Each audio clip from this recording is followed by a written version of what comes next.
Համար ակնհայտ է, որ եպիսկոպոսների հայտարարած հավաքի հետևում կանգնած է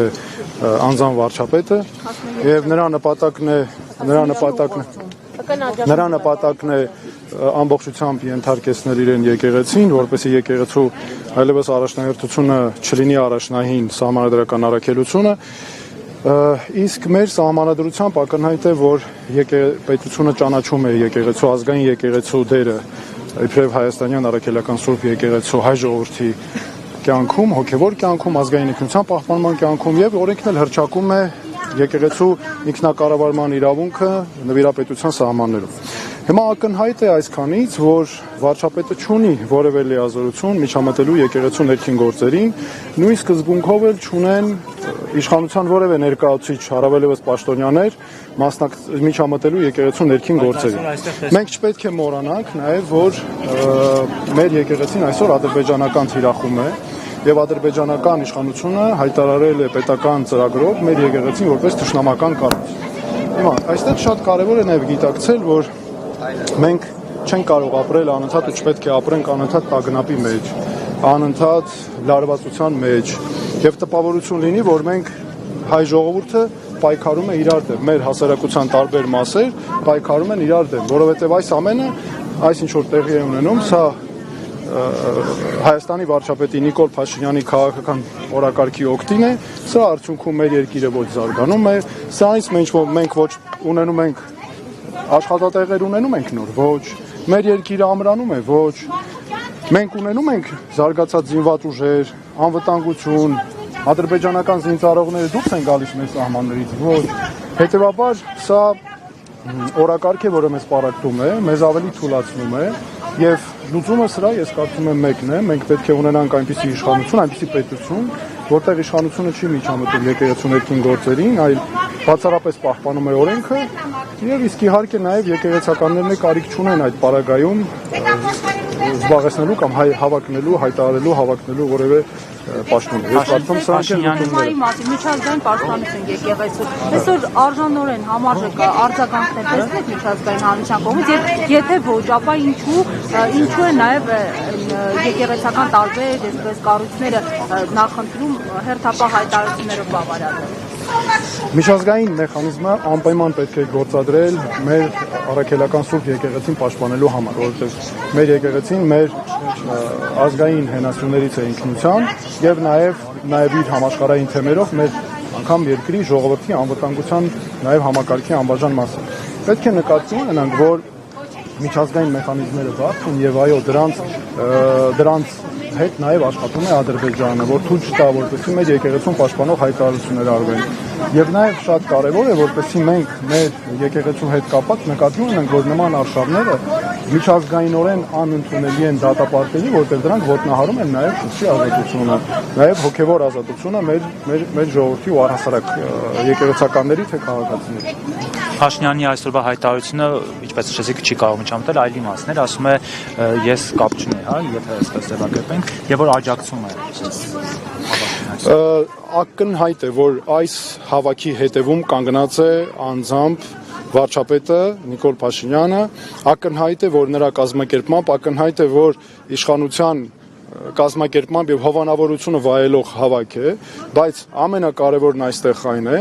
որպեսզի մենք թույլ չտանք, որ այս քայլերը նպաստեն մեր թուլացմանը, պարակտմանը եւ էլ ավելի մեր մեջ հակասությունների սրմանը եւ չծառայի սա,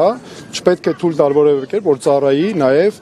նրա քաղաքական օրակարգին։ Այսինքն պաշտոնյաների այստեղ գտնվելը, օրինակ ԿՊԱ-ական պաշտոնյա Թալինի համայնքապետ եւ այլոց, այստեղ գտնվելը խոսում են դրա մասին, դրա ապացույցն է։ Գիտեք, այս միջոցառումները եկեղեցու նկատմամբ այս միջոցառումները ակնհայտ դարձել են քաղաքական բնույթի միջոցառումներ եւ այն, որ նրանք գնում են մի եկեղեցուց մյուսը, դա չի նշանակում, որ նրանք գնում են որպես հոգեվորականներ, ներողություն, որպես հոգևոր մարդիկ, որպես քրիստոնեության եկեղեցու հետևորդներ, քրիստոնյա մարդիկ այդ իրենց առաքելության, որովհետև չի կարող, գիտեք, մարդը հայտարարել, որ ես եկեղեցու հավատավոր հետևորդ եմ, քրիստոնյա եմ եւ անի քայլեր, որոնք քրիստոնեական արժեքներին դեմ են, հակասություն տարածել, թշնամանք, ատելություն, խոսել բառապաշարով, որը ավելորդ է անգամ էթիկայից խոսել, անգամ խուլիգանականի է հասնում, այդ պայմաններում ինչ իմաստ ունի խոսելը, որ նրանք այստեղ են իրենց հոգևոր պահանջմունքների ինչ որ բավարարման համար, բայց դրանից առաջ ինչու չէին գալիս, ինչու են հիմա պարտաճանաչ կերպով գնում այն բոլոր տեղերը, որտեղ կառավարության ղեկավարն է գնում եւ տպավորություն է, որ ԿՊ-ն արտագնա նիստեր է անում մեր բոլոր եկեղեցիների մոտ։ Եվ առաջարկում են օրինակ նաև աղոթքից սկզբում Հայաստանի Հանրապետության օրհներ կրնչել Նիկոլ Փաշինյանի հետ գրառումը։ Սա նորից քաղաքական արշավի մաս է։ Սա եկեղեցու դեմ արշավի անբաժան մասը։ Մենք պետք է նկատի ունենք, սա շղթա է։ Մենք, տեսեք, իրավունք չունենք դիտարկել սա որպես առանձին գործողություն։ Սա մեծ process-ի շղթայի անբաժան մաս է։ Յուրաքանչյուր քայլ ուղղված է այդ նպատակին։ Մի դեպքում փորձում են անել, տեսնում են չի ստացվում, մի դեպքում ուզում են այլ կերպ մոտենալ։ Հիմա անցել են առավել վտանգավոր մեթոդներին, որոնք եկեղեցին ներսից պարակտելն է։ Տեսան, որ դրսից իմ կարծիքով չի ստացվում, հիմա անցել են եկեղեցին ներսից պարակտելն։ Սկզբում հոգևորականներ, որոնք ասենք ինչ որ եկեղեցիներում են հոգևոր ծառայություն մատուցում, հետո անցան, տեսեք, ավելի բարձր դասի արդեն եպիսկոպոսների եւ այլն եւ Կաթողիկոսի որոշումները առ ոչինչ են, ԿԳԲ-ի գործակալ։ Գիտեք, դա լեյտենանտի շատ ծիծաղալու է,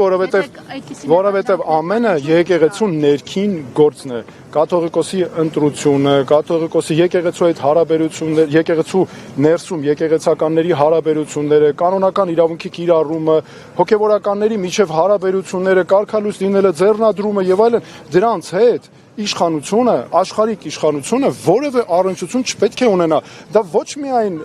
հակաէթիկական է, հակահոգևոր է, հակաեկեղեցական է, դա անօրինական է, դա ապօրինի է, ոչ միայն պարզապես ապօրինի է, այլ հաճախ նրանց գործողությունները քրեորեն պատժելի են եւ դրանք հանցակազմեր են պարունակում իրենց մեջ։ Եթե կան մեղադրանքներ, որ վեհապարը գործակալ է, ինչու չկա քրեական բարի։ Տեսեք, մեր երկրում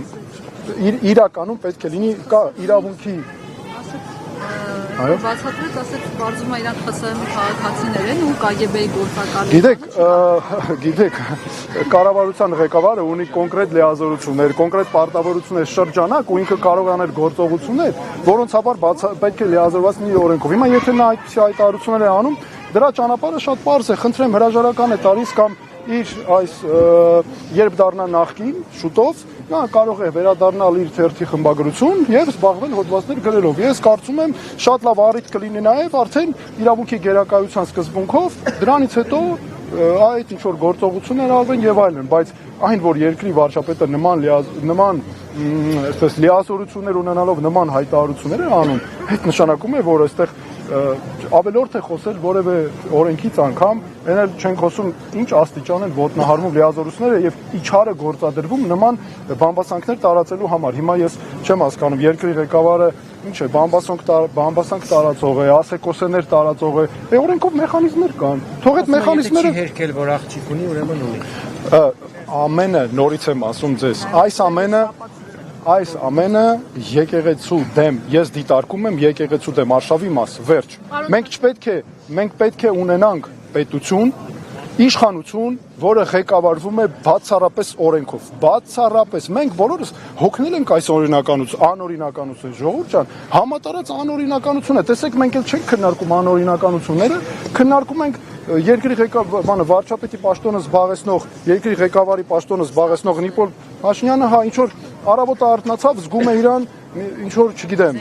հա, ինչ որ երկի տակ է զգում, ինչ որ տարբեր հոգևոր զգացողություններ ունի, մի օր զգում է քրիստոնյա, մի օր զգում է այդպես չի կարելի, վարչապետը չի կարող այդպիսի զգացմունքներով ղեկավարվելով երկիր կառավարել։ Գիտեք, օրենքը չի հարցնում ասում, դու այսօր արթնացար, քեզ լավ տրամադրություն ունես, թե վատ տրամադրություն ունես, կան օրենքով վերապահված նախատեսված լիազորություններ եւ վերջ, դու պարտավոր ես կատարել։ Ինչ է նշանակում, ես այսպիսի բան եմ լսել։ Այդ նույն բանը կարող են գնալ որևէ մի տեղի մամուլի էջերում, ասենք գրել։ Ինքը իր խոսքերով հոգևոր նորոգումը բացատրում է այսպես, ասեց Հիսուս Քրիստոսն իմ հարազատն է, Հիսուս Քրիստոսն իմ միտքն է, Հիսուս Քրիստոսն իմ